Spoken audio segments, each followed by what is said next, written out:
Yang jadi catatan penting, mungkin di KPU atau ada tahapan yang mengharuskan calon kepala daerah itu untuk kampanye secara daring. Benar ya, Mas Taib ya?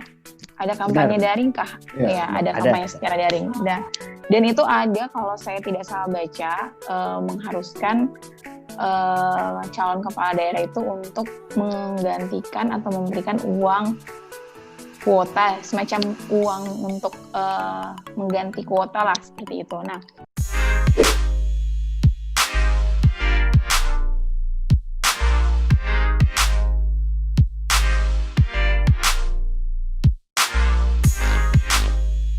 Oke, Assalamualaikum warahmatullahi wabarakatuh.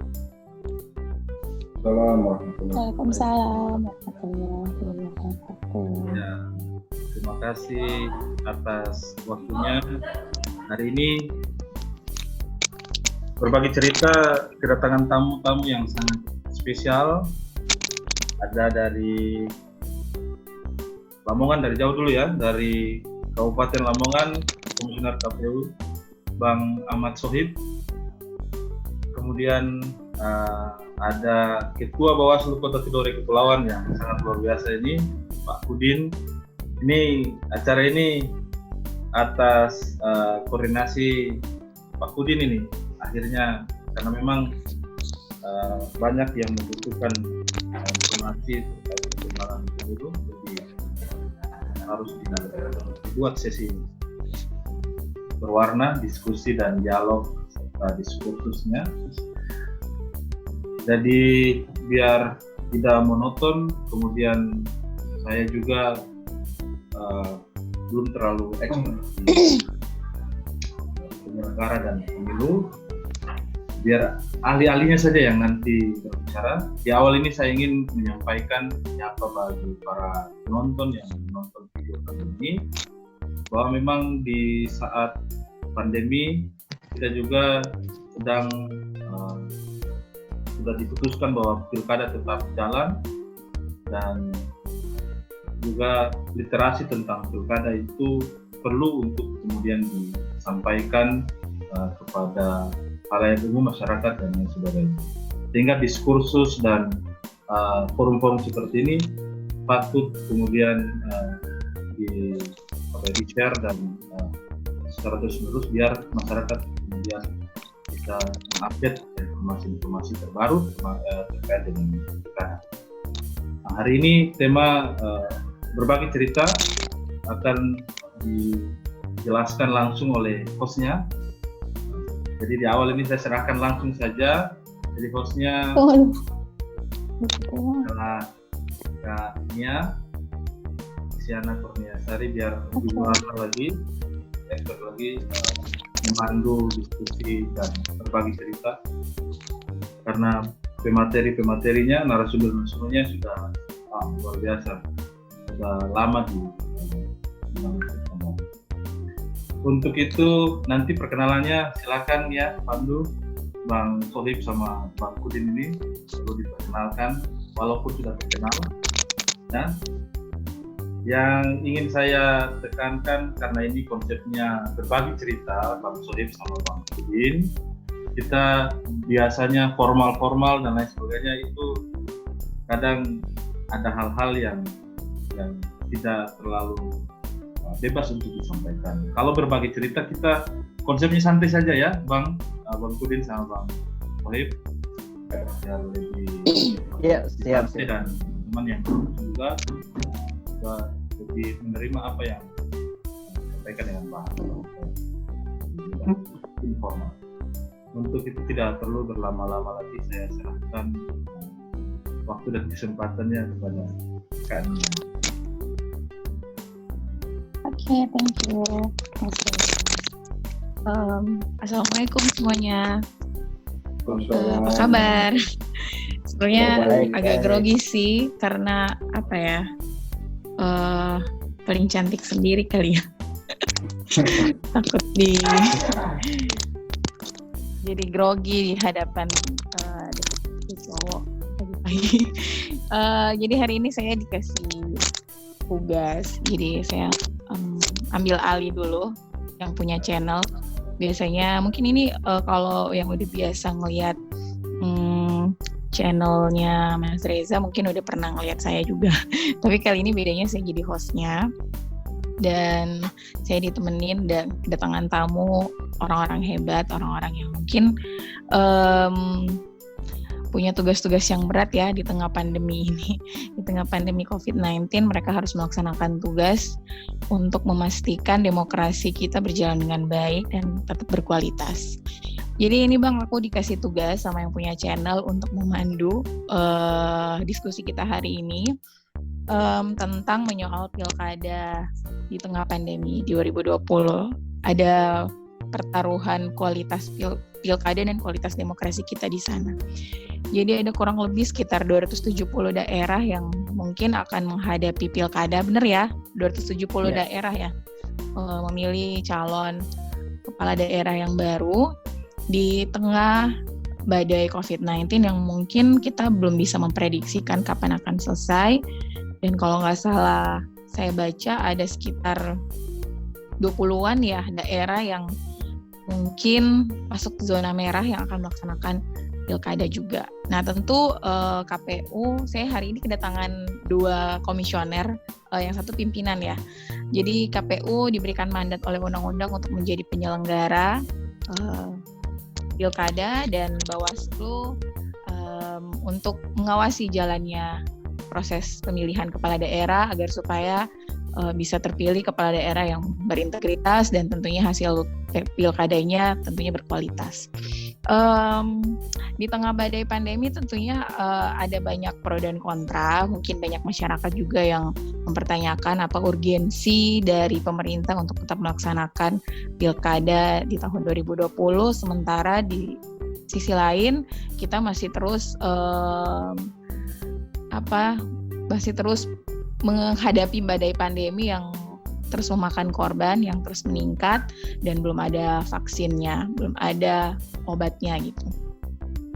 Jadi hari ini mungkin sebelum kita mulai saya lupa nih berkenalan dulu dong, karena nanti jalannya pilkada nggak enak nih kalau kita nggak pilkada, maksudnya jalannya diskusi nggak enak nih kalau nggak kenalan.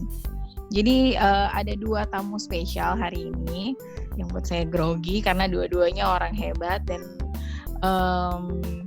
cukup hits ya, karena yang satunya Ketua Bawaslu Tidore Kepulauan, Kota Tidore Kepulauan, bener ya? Mudah-mudahan nggak salah. Yang satunya lagi KPU Lamongan. Jadi dari Jawa kita kolaborasi dengan yang dari Maluku Utara ya. Mungkin Bang Kudin bisa perkenalan diri dulu ke teman-teman yang mungkin menjadi penonton setia Reza channel ini. Silakan Bang Kudin, kenalan dulu. Ya, terima kasih. Bismillahirrahmanirrahim. Assalamualaikum warahmatullahi wabarakatuh. Saya Ketua Bawaslu Tidore Kepulauan, Bapak Ibu Sofu.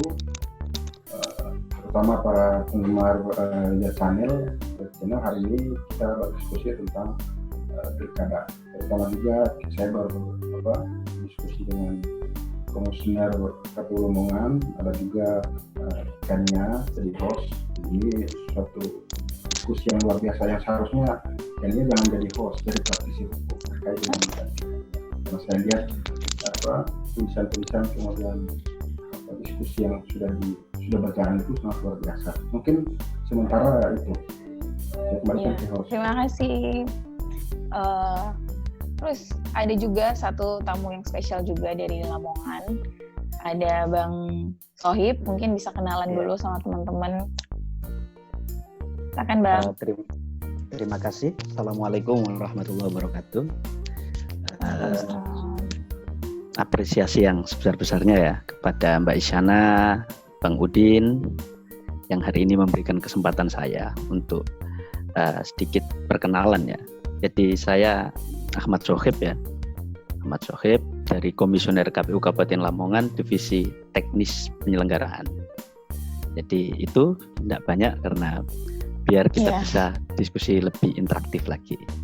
Oke, itu Mbak Isyana mungkin. Terima kasih. Oke. Thank you. Iya, sama-sama.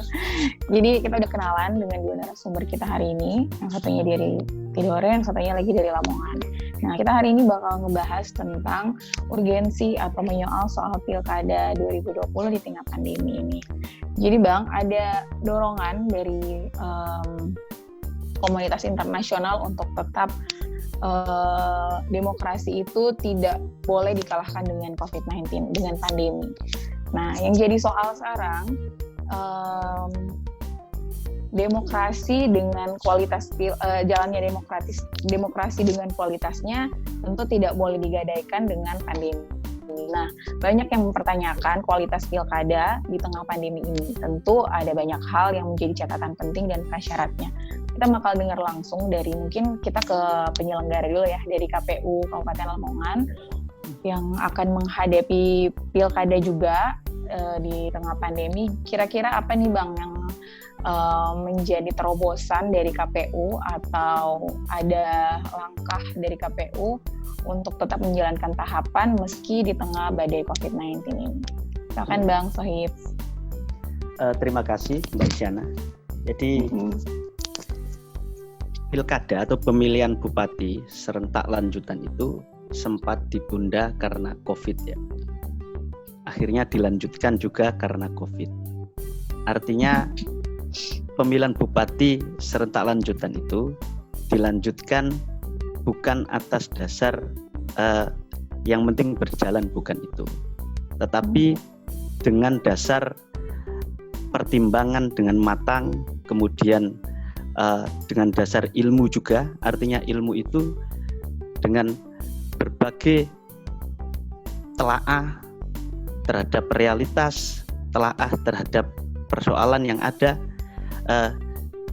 Karena ilmuwan manapun itu tidak bisa memprediksi yang namanya kapan COVID itu selesai.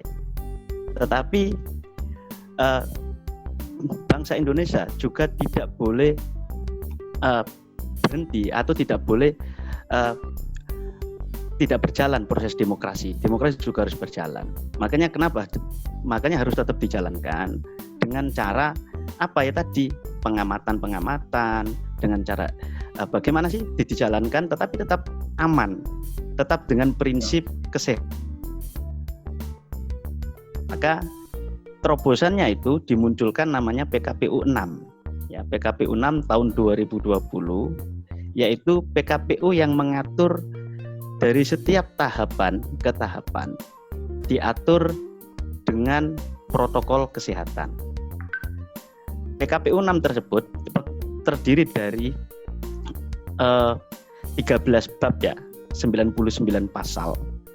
Artinya 13 bab tadi, 2 bab adalah pembukaan, sedangkan 9 bab adalah terkait tahapan dan 2 bab terkait penutup. Artinya terkait tahapan-tahapan tersebut itu punya terobosan yang sangat luar biasa. Katakanlah tahapan yang sudah berjalan dan sedang berjalan saat ini. Misalnya yang sudah berjalan, katakanlah ada verifikasi faktual dukungan bakal calon perseorangan.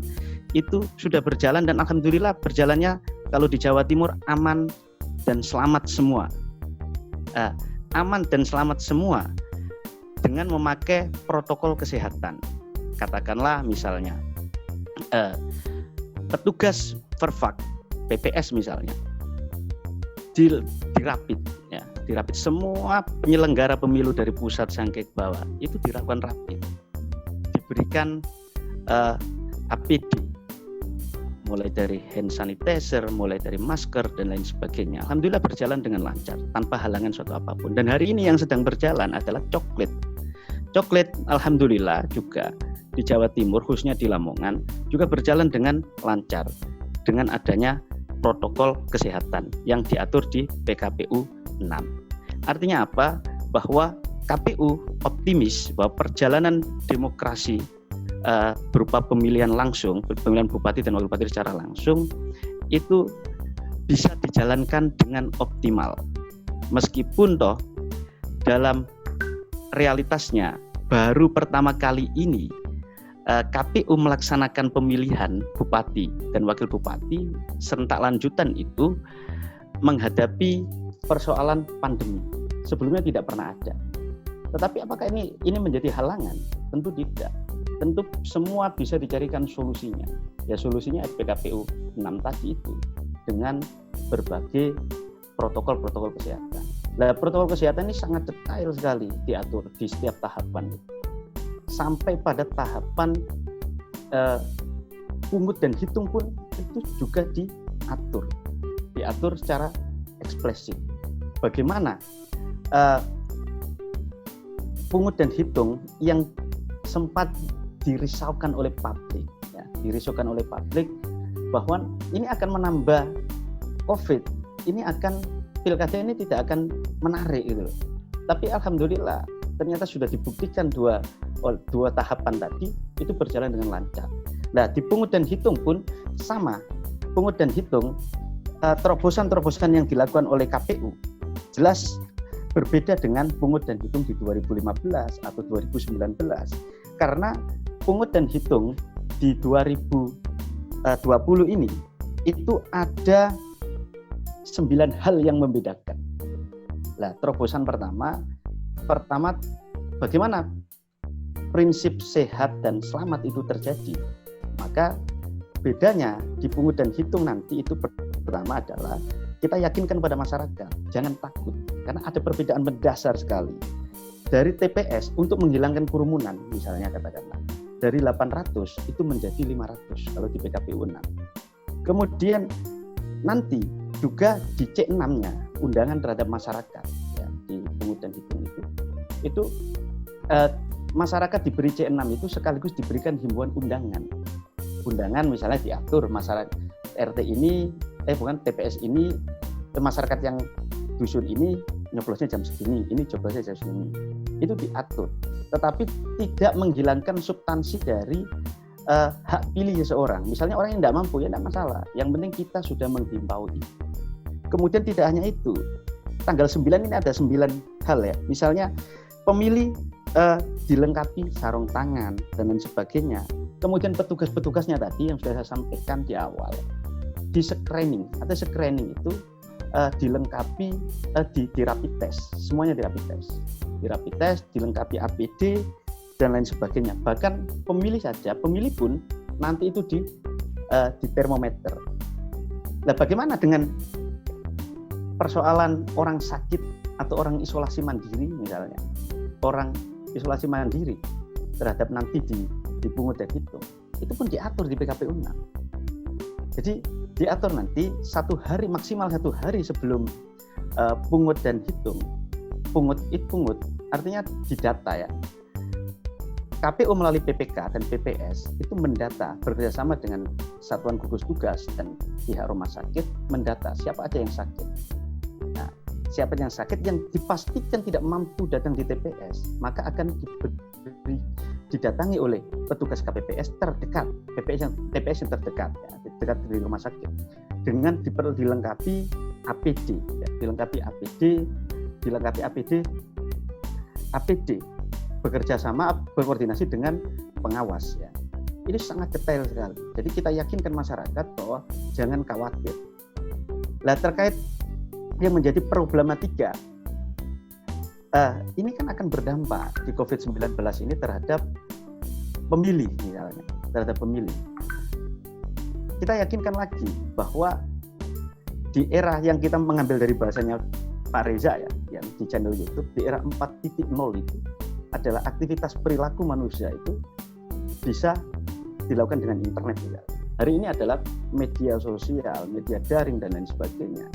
Ini sangat banyak sekali, mulai dari pemilih pemula, pegangannya adalah gadget. Nah, bagaimana KPU mempunyai inovasi, mempunyai kreativitas dalam bersosialisasi terhadap masyarakat, supaya masyarakat itu tidak takut dengan pandemi, tidak takut dengan pemilihan bupati dan wakil bupati serentak lanjutan. Maka dengan berbagai kreatif dan inovatif tadi, yang penting sosialisasinya sesuai dengan peraturan perundang-undangan.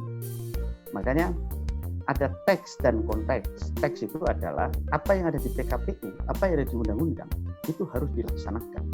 Kemudian konteks, bagaimana cara menjalankan PKPU 6 itu biar partisipasi masyarakat bertambah atau tidak berkurang, itu bagaimana? Ya dengan masukkan PKPU dengan cara-cara kreativitas, itu konteks. Nah, itu yang kemudian harus dilaksanakan. Kemudian bagaimana partisipasi ini? Ya, partisipasi ini bisa berjalan dengan aktif ya. Maka KPU tidak bisa berjalan dengan sendiri. KPU tentu bermitra dengan Bawaslu misalnya. Bermitra dengan Bawaslu bagian dari pengawas. Bawaslu tidak hanya mengawasi persoalan tahapan saja, tapi mengawasi bagaimana KPU mensosialisasikan tahapan-tahapan, mensosialisasikan bagaimana masyarakat partisipasi aktif itu secara masif. Pengawasan itu secara masif. Tidak hanya itu saja, tapi KPU juga bekerjasama dengan LSM-LSM, bekerjasama dengan akademisi-akademisi untuk mensosialisasikan, bareng-bareng mensosialisasikan. Misalnya Ghost to Campus, kemudian misalnya Ghost to klub sepeda, klub apapun lah. Yang penting adalah inovatif dan kreatif dan meyakinkan masyarakat bahwa hadirnya PKPU 6 itu menjawab adanya bagaimana mengatasi persoalan COVID-19 dalam pemilihan bupati serentak lanjutan ini. Jadi itu mungkin Mbak Isyana dari saya mungkin kita bisa interaktif saja. Iya. Baik Bang Sohib, terima kasih. Menarik sekali tadi. Jadi ada terobosan dari KPU yang dituangkan dalam undang-undang di PKPU nomor 6 yang tetap menjalankan demokrasi sesuai dengan protap COVID-19. Nah, yang menjadi pertanyaan pasti ada keresahan ya dari masyarakat yang kemudian mempengaruhi partisipasi pemilih. Ini ada keresahan yang muncul ketika masyarakat ogah-ogahan gitu, maksudnya lebih mementingkan kesehatannya, akhirnya berpengaruh ke kualitas demokrasi di mana partisipasi pemilih menurun. Nah, kira-kira KPU sebagai penyelenggara bagaimana mengantisipasi itu? Tapi tahan dulu, tadi kita ke Bawaslu dulu bentar. Saya mau menarik tadi sebagai mitra KPU, sebagai lembaga yang diberikan amanat untuk mengawasi jalannya demokrasi, tentu Bawaslu mempunyai tugas yang cukup berat di tengah pandemi ini karena ada beberapa titik rawan dan yang harus jadi concern Bawaslu. Tentunya untuk memastikan bahwa pilkada berjalan dengan baik dan berintegritas. Yang jadi catatan penting mungkin di KPU atau ada tahapan yang mengharuskan calon kepala daerah itu untuk kampanye secara daring. Benar ya, Mas Sohib ya? Ada kampanye daring kah? Ya, ada kampanye secara daring. Dan itu ada, kalau saya tidak salah baca, mengharuskan calon kepala daerah itu untuk menggantikan atau memberikan uang kuota, semacam uang untuk mengganti kuota lah, seperti itu. Nah, ini kira-kira bagaimana atau bagaimana Bawaslu menjalankan perannya ya, sebagai mitra dari KPU untuk memastikan demokrasi kita berjalan dengan baik dan berkualitas. Bagaimana kemudian Bawaslu menyikapi ini? Takutnya kan berkedok mengganti uang kuota, tapi ternyata di sana ada politik uang yang dipermainkan oleh calon kepala daerah nih. Nah, jadi tugas Bawaslu semakin berat.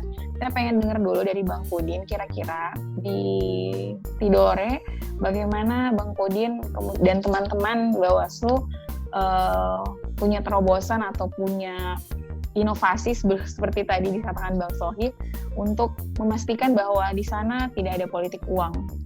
Pun itu terkait dengan pemberian pengganti uang kuota lah ya, kira-kira ketika ada kampanye yang dilakukan secara daring. Ya, kita ke Bang Pudin mungkin bisa menjawab. Ya, terima kasih Dania Ros dan terima kasih Bang Sohib. Sebelumnya Assalamualaikum warahmatullahi wabarakatuh. Terkait dengan diskusi kita hari ini menarik sebenarnya. Kalau kita bicara dalam konteks Undang-Undang 10, jelas Kabupaten Bawaslu dilahirkan dalam satu rahim yang sama, yaitu Undang-Undang 10 maupun Undang-Undang 10. Kalau penundaan pilkada kemarin sekarang sudah diundangkan, yaitu Perpu Nomor 2 2007, kemudian kedudukan lembaga Bawaslu, itulah keputusan MK Republik Indonesia nomor 4/28.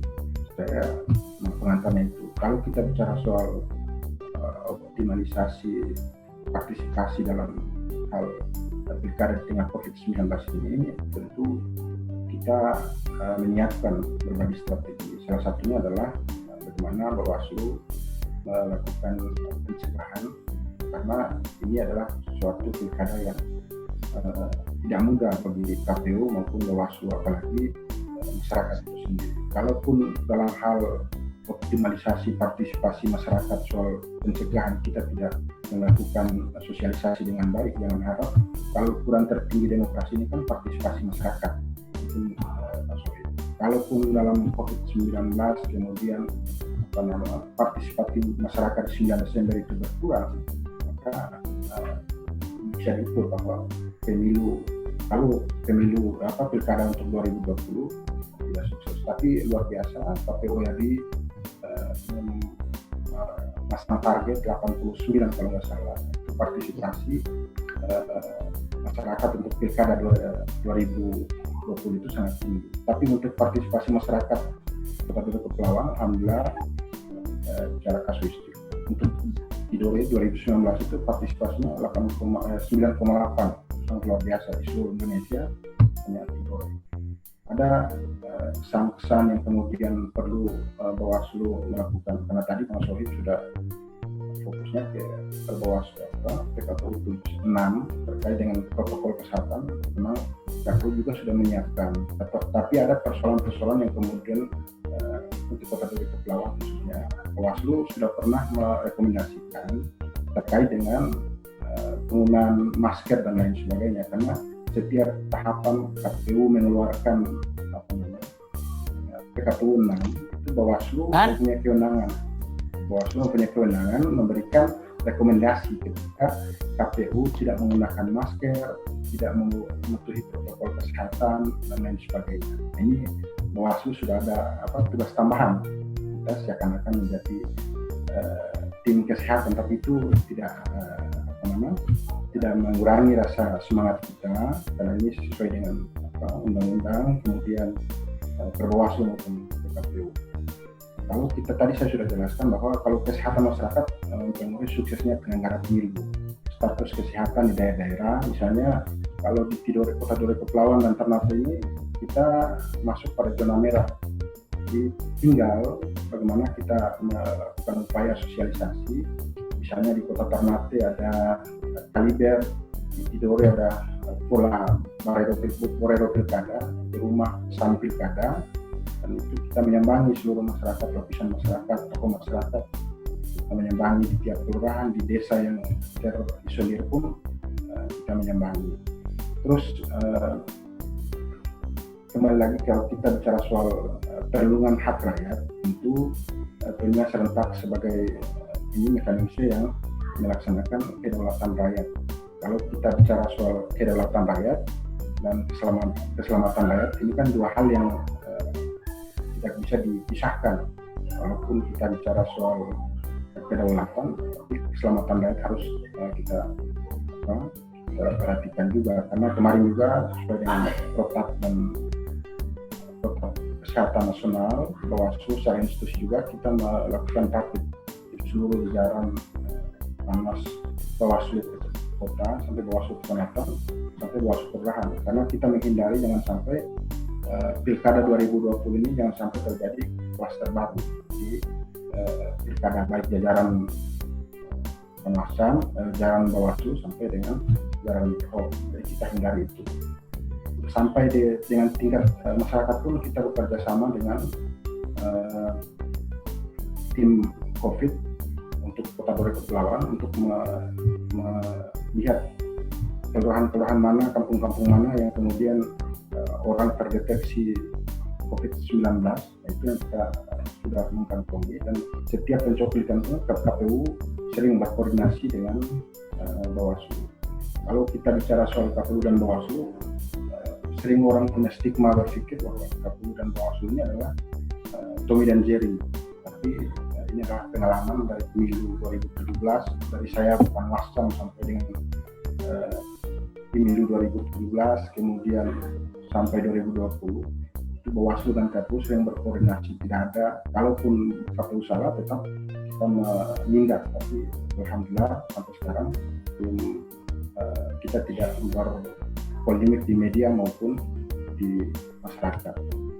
Terus kalau tujuan pengawasan, kalau pilkada ini kan memastikan pilkada yang berjalan luber dan jurdil. Tadi Bang Sohib sampaikan ada 2 jargon di sini Bang Sohib, jadi saya tidak bisa sampaikan soal tadi selamat dan aman.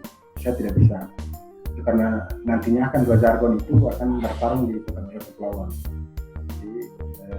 Terus yang kedua soal penyadaran tentang pentingnya pendidikan politik. Jadi ini yang jadi kendala di Kota Kepulauan. Tingkat kesadaran partai politik, kemudian tim sukses dan lain sebagainya. Itu kurang melakukan pencerahan politik, pendidikan politik kepada masyarakat, sehingga terjadi penyebaran hoax, kemudian manipolitik. Walaupun 2019 sampai 2020 alhamdulillah belum ada kasus manipolitik yang terjadi di Kota Kepulauan, tapi minimnya melakukan sosialisasi, karena fungsi partai politik salah satunya adalah melakukan pendidikan politik kepada masyarakat. Walaupun itu tidak dilakukan, tapi Bawaslu secara institusi kita sering melakukan dari program Biofola itu kita menyambangi masyarakat untuk melakukan kegiatan-kegiatan yang mendorong masyarakat untuk melakukan partisipasi masyarakat. Salah satunya adalah untuk melibatkan masyarakat dalam berbagai hal. Misalnya sekarang tahapannya adalah tahapan pencoblosan, walaupun di daerah lain, saya nggak tahu kalau daerahnya Bang Sohib, tapi kalau untuk di Tidore itu tidak ada yang namanya yang di media itu biasa ada pamong dan lain sebagainya, tapi di Tidore itu alhamdulillah petugas PPDP itu sering berkoordinasi dengan Panwas Kelurahan Desa, dan itu dipastikan dari rumah ke rumah, dari door to door. Alhamdulillah, walaupun masanya tanggal 13, tapi Tidore tanggal 9 kemarin proses pencoblosannya sudah selesai. Kalau strategi pengawasan, pengawas pemilu tentu dilaksanakan dengan menggunakan strategi pencegahan, karena sesuai dengan Perbawaslu 2 kita kedepankan adalah pencegahan, bukan penindakan. Karena lembaga Bawaslu, walaupun ada orang menyebut bahwa lembaga Bawaslu ini lembaga peradilan, tapi lembaga Bawaslu ini adalah lembaga pengawasan, walaupun semi peradilan, tapi hanya lembaga pengawasan. Walaupun ada kewenangan, tapi misalnya kewenangan tentang netralitas ASN, kemudian pidana, itu kita hanya lembaga hanya merekomendasikan, yang menentukan adalah pengadilan. Terus pencegahan sebagai upaya dengan tindakan dan langkah-langkah yang optimal. Tadi saya sudah sampaikan bahwa upaya kita adalah soal menggandeng masyarakat untuk melakukan sosialisasi di berbagai lapisan masyarakat. Karena di Tidore ini kentalnya kultur masyarakatnya masih Tidorisme, jadi agak mudah kita tinggal melakukan sosialisasi di tokoh-tokoh adat dan tokoh-tokoh muda, itu yang lebih optimal. Terus kalau potensi permasalahan yang terjadi di pilkada di tengah COVID-19 ini, ancaman terhadap kesehatan. Tadi saya sudah sampaikan, kesehatan masyarakat dan jiwa masyarakat, risiko ancaman kesehatan bagi masyarakat serta dan penyelenggara pemilu. Walaupun kita sudah melakukan antisipasi risiko-risiko yang terjadi, tadi juga Bang Sohib sudah sampaikan bahwa ada di PKPU 6 sudah juga mengatur soal penempatan TPS dan lain sebagainya. Misalnya penggunaan tinta yang seharusnya, tinta kan tidak bisa lagi digunakan, misalnya sekarang kan tinggal semprot pengguna terus semprot keluar, sistemnya seperti itu untuk menghindari COVID. Terus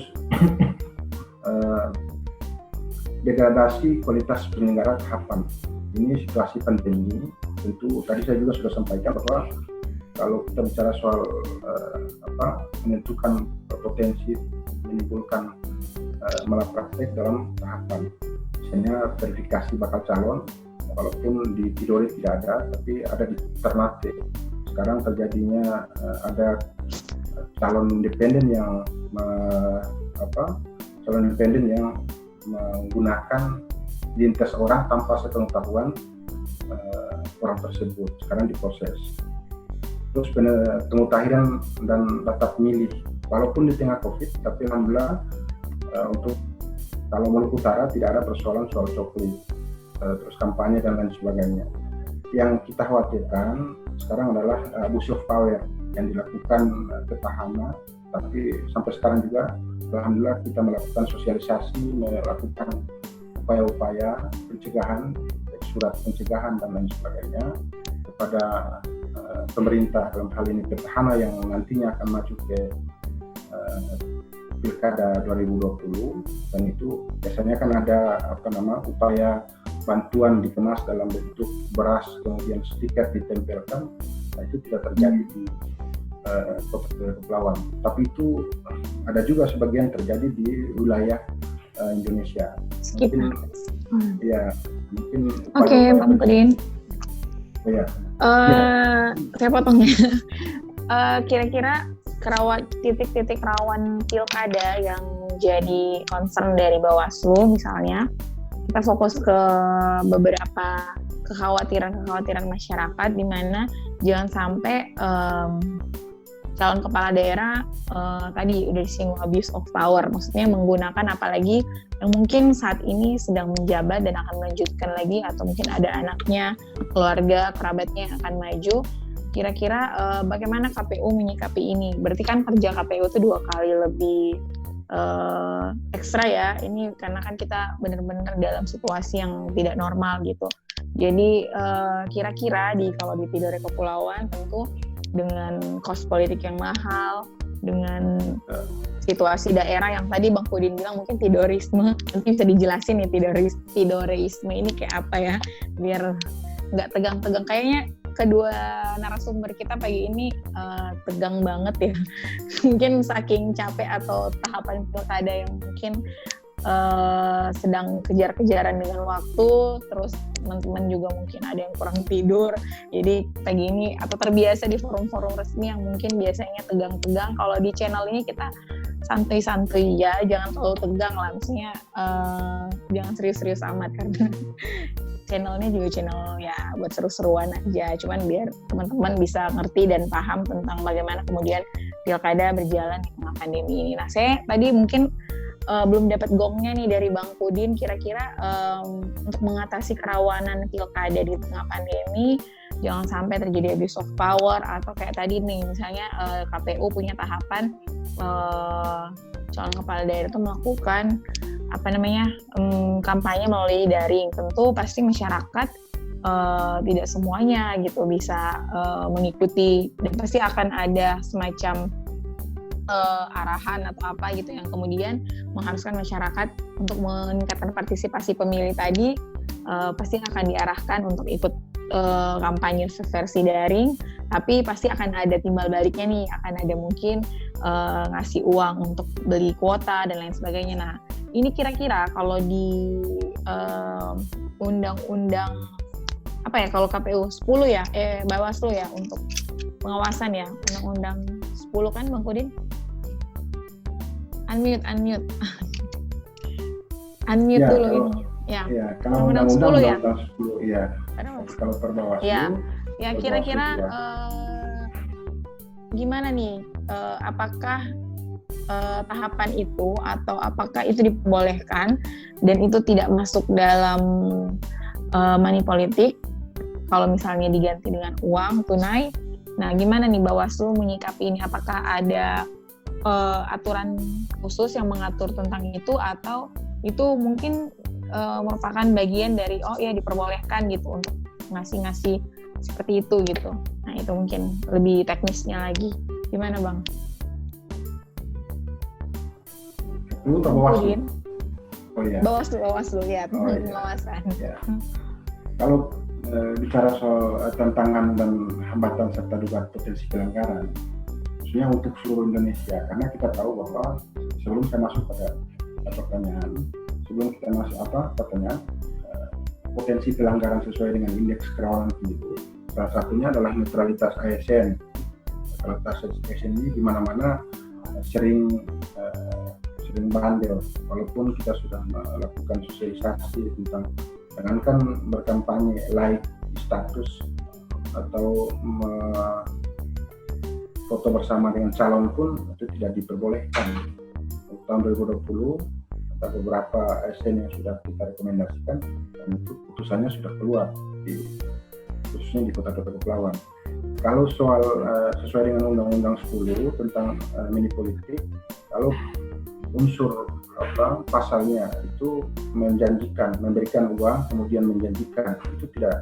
Kalau tadi melakukan kampanye secara virtual, kemudian jangankan kampanye, kalau misalnya kampanye menggunakan mobil, dan mobil itu kan disewa, masyarakat pun akan diberikan uang makan dan lain sebagainya, itu tidak masuk dalam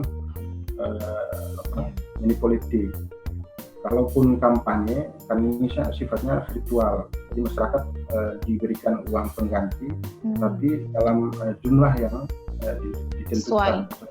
Ya sesuai, jangan sampai harga pulsa 100.000 dibayar 1 juta nanti tanggal 9 Desember, jangan lupa ini menjadi persoalan. Iya. Ada ajakan ya, ada ajakan di belakangnya. Oke, itu berarti harus ada unsur-unsur yang terpenuhi ya, sesuai dengan undang-undang ya, TSM ya tadi, struktur sistematis. Dan kalau biasanya tuh paling sering nggak ada terpenuhi TSM itu di masifnya, itu yang saat ini juga kami teman-teman masih terus mencari atau merumuskan kira-kira pelanggaran pemilu ini kenapa gitu. Udah secara kasat mata udah terlihat jelas, tapi kok nggak terbukti gitu ketika disidangkan misalnya ya. Kita kembali lagi ke Bang Sohib nih, Bang, terkait dengan partisipasi pemilih, gimana nih kira-kira KPU sebagai penyelenggara mengajak masyarakat untuk ayo nih, meskipun di pandemi kita tetap harus menjalankan jalannya demokrasi ini, harus tetap memilih calon kepala daerah.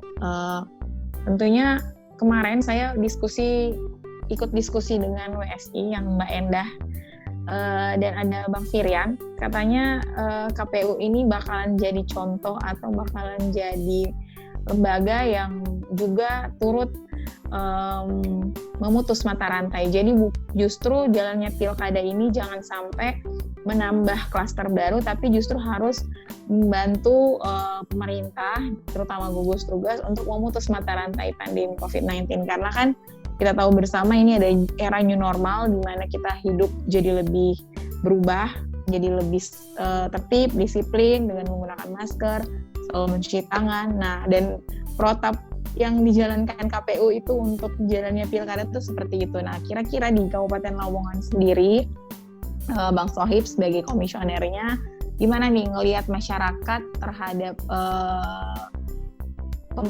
keputusan pemerintah untuk tetap menjalankan proses demokrasi? Kira-kira gimana nih Bang? Apakah di Lamongan ini masyarakat tetap interest atau tetap semangat mengikuti jalannya proses demokrasi atau gimana? Ya, Bang Sohib dulu nih. Unmute. Host mungkin bisa unmute. Oke, gimana? Jadi terkait keresahan masyarakat ya tadi ya. Kalau melihat masyarakat Lamongan, alhamdulillah ya. Jadi antusias terhadap pilkada itu ya cukup besar lah ya, cukup besar. Tetapi kita tidak boleh puas di situ. Artinya apa? Artinya kita tetap mencari orang yang masih resah terhadap persoalan pilkada ini. Memang benar bahwa KPU selaku penyelenggara ya, pelaksana pemilihan bupati serentak lanjutan ini harus menjadi contoh terhadap masyarakat, harus diawali dari KPU. Mulai dari kedisiplinan dalam menjalankan protokol kesehatan yang sudah diatur di PKPU 6 tahun 2020. Nah, supaya apa? Supaya masyarakat itu percaya bahwa pemilihan bupati serentak lanjutan ini aman, sehat dan selamat. Nah, itu harus diawali dari kita, gitu. Dari kita. Artinya apa? Kalau untuk meningkatkan partisipasi masyarakat, tentu kita harus punya peta, bisa memetakan sosiokultur masyarakat pertama, bisa memetakan pemilih yang ada di masyarakat, dan bisa memetakan pemilih yang ragu terhadap pemilihan serentak.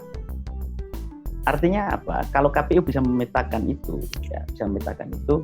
tentu yang harus dilakukan KPU misalnya nih, pemilih pemula, katakanlah pemilih pemula. Maka apa? Sosialisasi apa? Supaya pemilih pemula itu aktif berpartisipasi. Ya, contohnya misalnya KPU Goes to Campus, katakanlah. KPU bekerja sama dengan LSM yang bergerak di bidang kepemiluan, katakanlah, untuk mensosialisasikan pentingnya berpartisipasi dalam pemilihan bupati dan wakil bupati serentak. Karena sekali lagi tadi sudah saya sebut bahwa KPU tidak bisa berdiri sendiri dalam mensosialisasikan pentingnya berpartisipasi pemilihan bupati dan wakil bupati secara serentak. Maka KPU butuh bermitra dengan LSM, dengan lembaga swadaya masyarakat yang artinya berhubungan dengan kepemiluan. Nah, ketika sudah punya peta punya peta mana sih masyarakat yang dalam hal ini adalah masyarakat yang resah terhadap persoalan pemilihan serentak lanjutan, maka disitulah kita melakukan sosialisasi. Sosialisasi dengan apa? Kita meminta ruang melalui ruang untuk mensosialisasikan terhadap masyarakat yang notabene-nya dalam arti tidak pesimis begitu ya. Kita yakinkan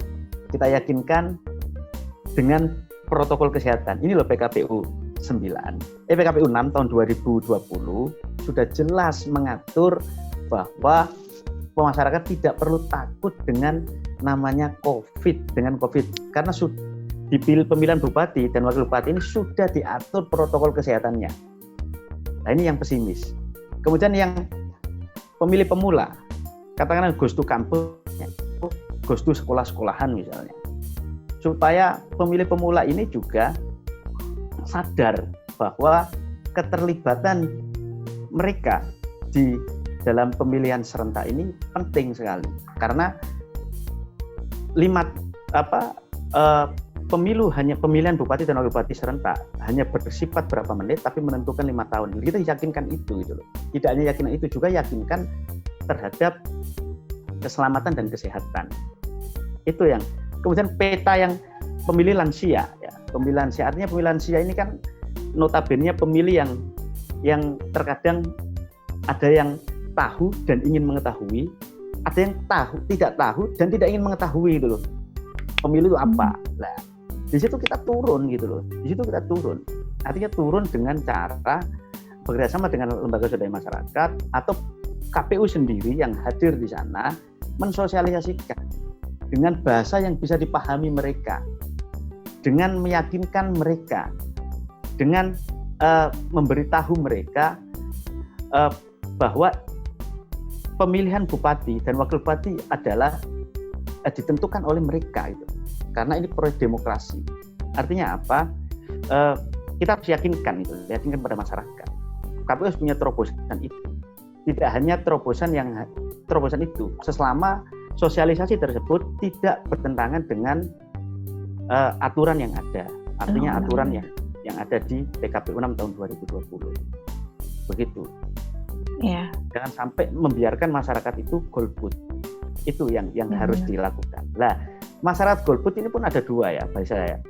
Golput, KPU juga harus golput, notabene dia tidak ingin datang ke TPS, itu juga golput. Ada golput yang dia mencoblos salah, itu juga golput.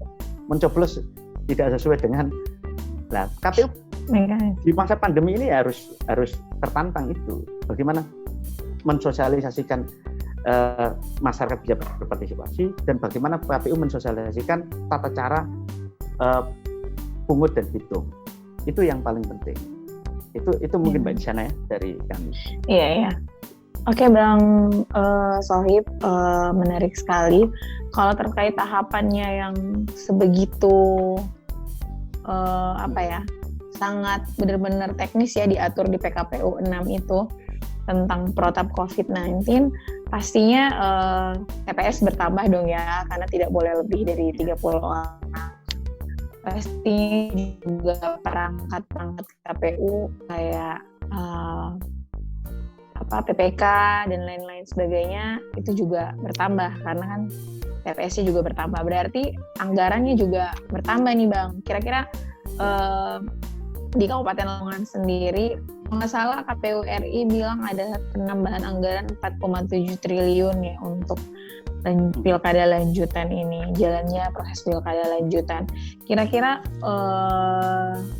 di KPU Lamongan mempergunakan, karena kan nanti untuk masyarakat juga harus ada ini ya, semacam pertanggungjawaban lah.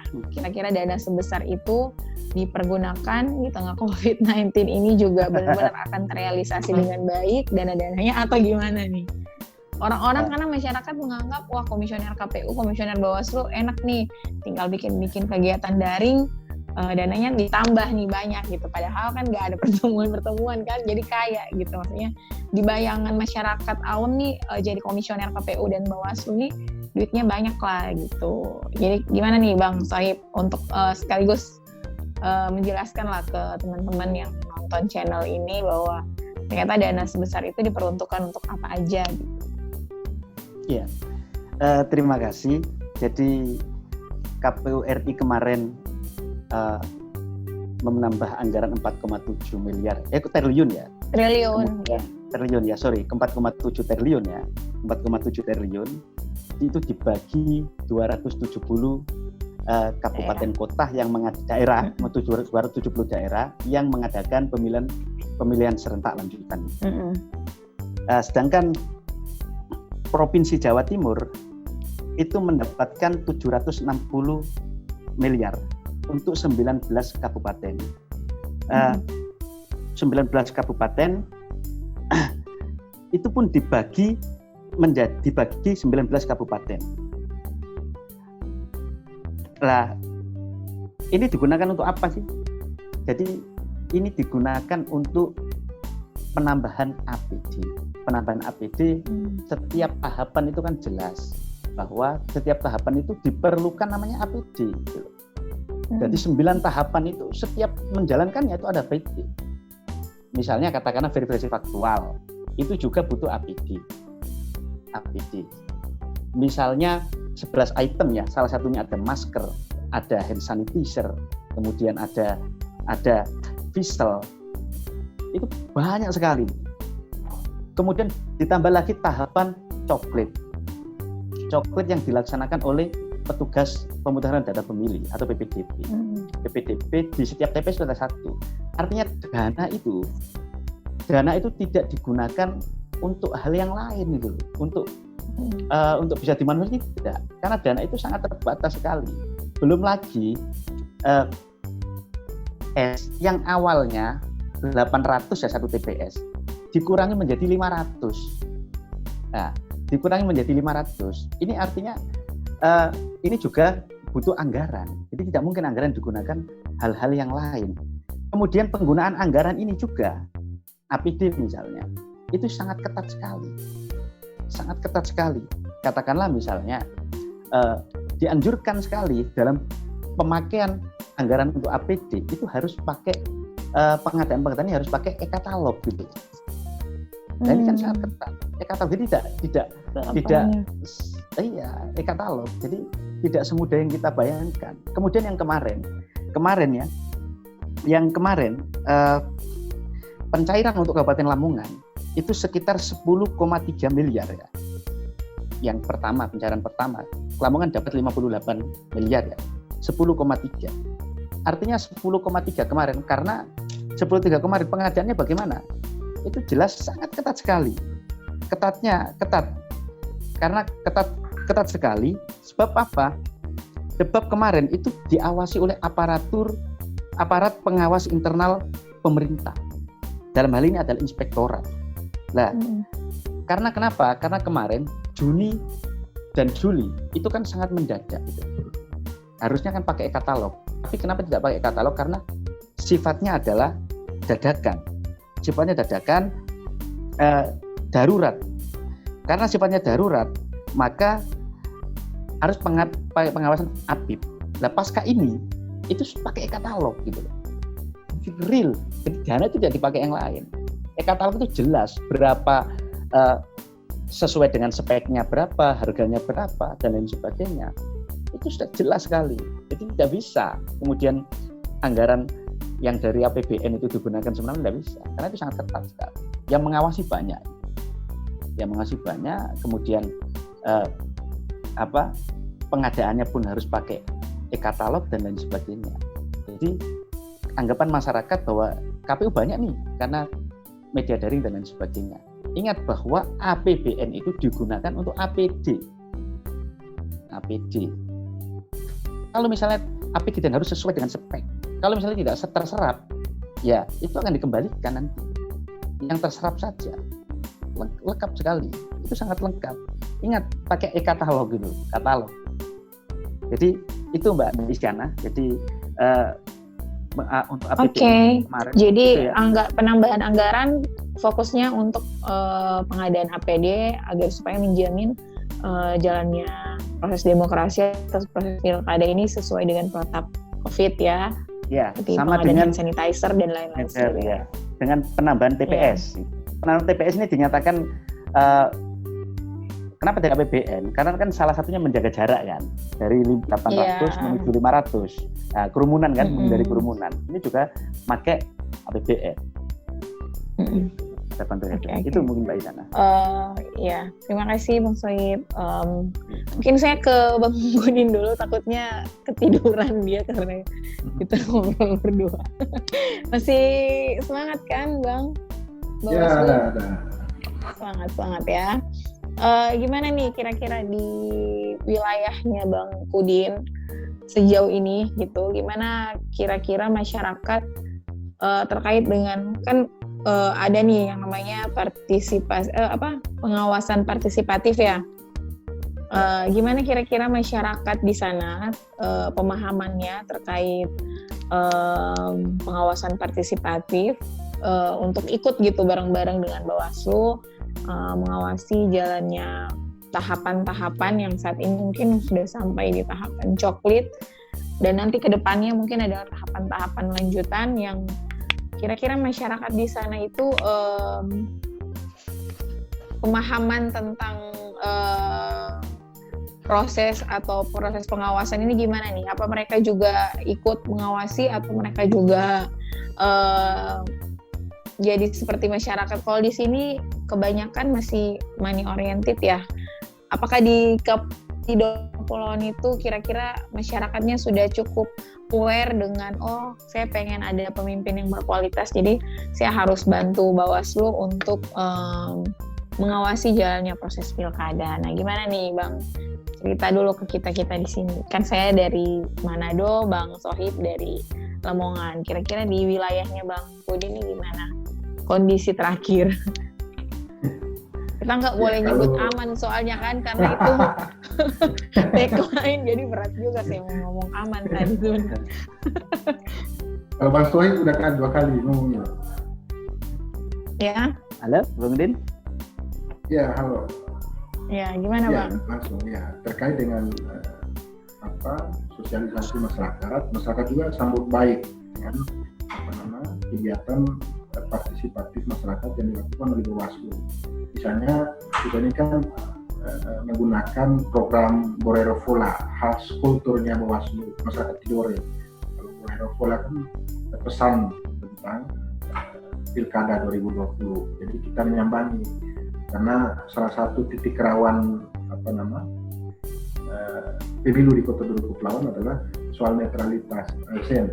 Sekarang kita lagi fokus soal netralitas ASN. Kita menyambangi seluruh lurah-lurah yang ada di wilayah Kota Duri Kepulauan, kemudian camat dan ASN. Jadi proaktif sekali masyarakat di sini.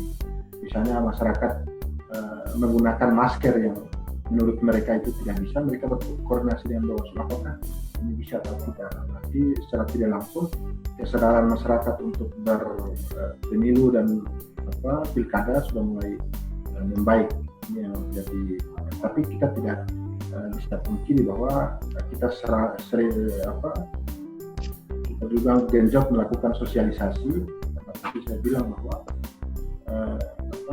ukuran demokrasi ini bukan hanya berapa kasus yang Bawaslu tidak ditangani, kemudian berapa kasus yang Bawaslu rekomendasikan soal ASN, tapi tingkat partisipasi di tanggal 9 Desember. Oleh itu, walaupun ruang-ruang KPU yang seharusnya KPU, tapi kita juga membantu KPU dalam hal sosialisasi. Bukan hanya itu, wartawan juga, karena di sini teori ada kotak komunitas wartawan Kota Duri Kepulauan itu sebagai mata Bawaslu ketika terjadi persoalan yang menyangkut dengan pidana pemilu atau ada masyarakat, ada petahana yang membagikan bantuan dengan bermodus beras ditempelkan calon petahana, itu yang kita sampai sekarang belum ada temuan soal itu. Jadi alhamdulillah bagi kami sangat efektif soal program-program, soal partisipasi masyarakat, karena ada beberapa kasus yang menyangkut dengan PNS itu bukan temuan dari Bawaslu, tapi laporan dari masyarakat. Tapi kita bisa mengukur bahwa tingkat partisipasi pengawasan Bawaslu di luar jajaran kita, masyarakat sangat luar biasa, sudah mempunyai kesadaran untuk bisa menyukseskan pilkada di tahun 2020. Mungkin itu ya. Halo ya, sorry. Ini lagi tidur nih. Oke.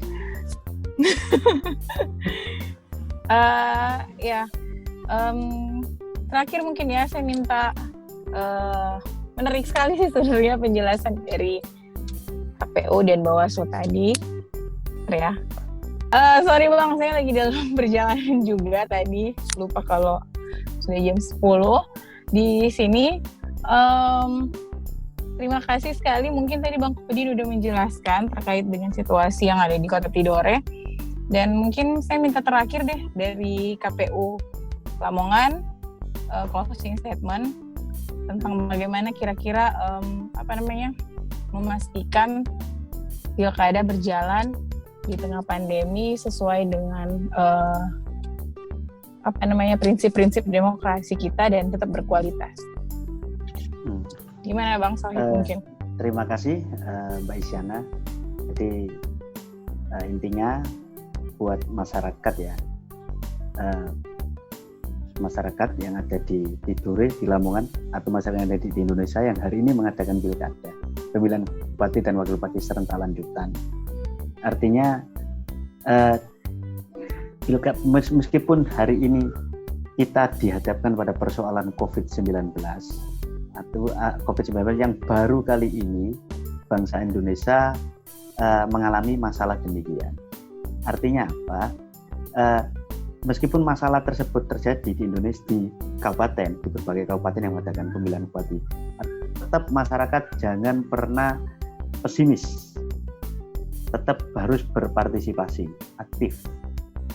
Karena sekali lagi kami meyakinkan kepada masyarakat bahwa KPU melanjutkan pemilihan bupati dan wakil bupati serentak bukan atas dasar yang penting berjalan, tetapi atas dasar pengamatan, atas dasar penelitian gimana sih walaupun ada COVID-19 ini bisa berjalan? Muncullah PKPU 6, yang mana PKPU 6 itu mengatur berjalannya pemilihan bupati lanjutan serentak secara sehat dan selamat. Dengan cara dimulai dari penyelenggara pemilu harus disiplin memakai protokol kesehatan dari mulai tahapan ke tahapan, bahkan dari mulai aktivitas sehari-hari ketika bersosial di masyarakat. Untuk itu, Mas, sekali lagi kepada masyarakat jangan pernah pesimis, optimis bahwa proses demokratisasi itu berjalan dengan aman, selamat, dan sehat. Yang penting intinya jaga terus protokol kesehatan, disiplin terus terhadap protokol kesehatan. Dan saya berharap juga kepada KPU ataupun kepada Bawaslu, mari kita bermitra bareng-bareng, berjalan bareng untuk menyukseskan pemilihan bupati dan wakil bupati secara serentak dengan protokol kesehatan. Itu dari kami yakin bahwa pemilihan bupati dan wakil bupati secara serentak ini bisa berjalan dengan baik dan akan menjadi percontohan dunia. Saya yakin itu. Itu saja dari kami. Kurang lebihnya saya akhiri. Assalamualaikum warahmatullahi wabarakatuh. Ya, terima kasih Bang Sohib. Mungkin terakhir dari Bang Pudin bisa closing statement. Gimana nih kira-kira Bawaslu meyakinkan masyarakat bahwa pilkada di kabupaten kota yang akan dilaksanakan bareng-bareng serentak ini tetap berjalan sesuai dengan jujur berlangsung adil dan tetap sesuai dengan prinsip-prinsip demokrasi dan tetap akan berkualitas. Gimana nih Bang Kodin statementnya? Terima kasih host terkait dengan posting statement. Saya mengimbau pada masyarakat khususnya Kota Baru Kepulauan dan pada umumnya masyarakat Indonesia. Karena kita bicara soal pilkada tentu dua hal yang berbeda, soal kedaulatan rakyat dan keselamatan rakyat. Jangan pernah takut karena ini sangat luar biasa. Ini sejarah baru, sejarah pilkada kita di Indonesia di tengah pandemi COVID-19, walaupun pilkada, tapi dengan semangatnya pemerintah, kemudian Bawaslu dan KPU tetap menjalankan proses. Dan kalaupun ada persoalan menyangkut dengan tindak pidana pemilu, jangan langsungkan melaporkan ke Bawaslu, Kota Baru Kepulauan, khususnya dan seluruh Bawaslu yang ada di Indonesia. Nah juga jalan kita di tingkat kecamatan dan ada juga di tingkat kelurahan. Dan harapannya pada kita sekalian, ukuran tingkat kesuksesan pilkada bukan berapa penanganan kasus yang kita tangani, tapi tingkat partisipasi masyarakat, ukurannya tingkat partisipasi masyarakat di tanggal 9 Desember. Mungkin itu kurang lebih saya mohon maaf. Assalamualaikum warahmatullahi wabarakatuh. Waalaikumsalam. Ya, terima kasih. Waalaikumsalam. Terima kasih, menarik sekali diskusi kita hari ini. Semoga bisa menambah wawasan dan pengetahuan teman-teman yang menonton channel ini terkait dengan pilkada di tengah pandemi COVID-19. Terima kasih kepada kedua narasumber yang sudah meluangkan waktu di tengah tahapan pilkada yang berkejaran dengan waktu juga. Teman-teman masih bisa memberikan waktu luang berdiskusi dan berbagi cerita ya sesuai dengan tema channel ini, berbagi cerita dengan teman-teman. Semoga kedua pimpinan kita ini, komisioner dan pimpinan, diberi kesehatan dan tetap semangat dalam menjalankan tugas-tugasnya meskipun kita masih terus melawan pandemi. Semoga tetap menjaga imunitas ya Bang Pudin, Bang Sohib. Jangan lupa minum vitamin dan tetap menjalankan amanah sesuai dengan integritas teman-teman semua. Semoga tetap berintegritas dalam menjalankan amanah karena kualitas pilkada ada di tangan teman-teman semua ini. Terima kasih, mungkin sekian dan semoga bermanfaat. Assalamualaikum warahmatullahi wabarakatuh. Waalaikumsalam warahmatullahi wabarakatuh.